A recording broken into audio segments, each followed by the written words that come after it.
ধর্মের নামে রাজনীতি নয়, আমরা ধর্মীয় রাজনীতি করি, আমরা এই কোরআনের রাজনীতি করি। এই কোরআন নিয়ে বাঁচতে চাই, এই কোরআন নিয়ে মরতে চাই, এই কোরআন থেকে আমাদেরকে বিচ্ছিন্ন করতে চায় কাফের বেঈমান মুশরিকেরা।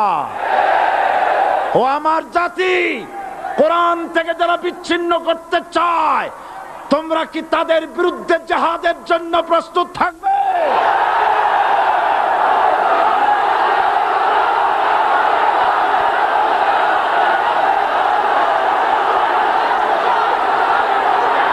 বসেন, বসেন, বসেন, বসেন,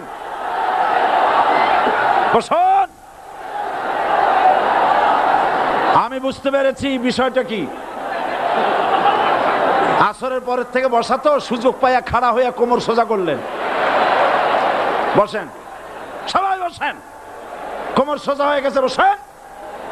এত বড় মাহফিল, জীবনে আর একটা পাবো নিশ্চয়তা আছে কি?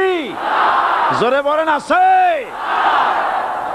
আজ আমাকে কথা বলতেই হবে ইনশাআল্লাহ, কারণ আগামীতে আবার আপনাদের সাথে দেখা হবে কিনা আমি জানি না। কথা বলতেই হবে। বসেন, কেউ দাঁড়িয়ে থাকবেন না। আমি দেখতে পাচ্ছি বাংলাদেশের ভাগ্য আকাশে উত্তর গগনে কালো মেঘ জমা হয়েছে, ঝড়ের পূর্বাভাস লক্ষ্য করছি।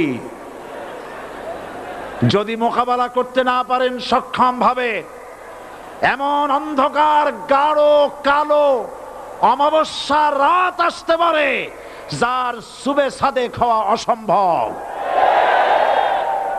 সুতরাং আপনারা কি কাপুরুষের মতো কাফের মুশরিকদের গোলামি করে মরতে চান?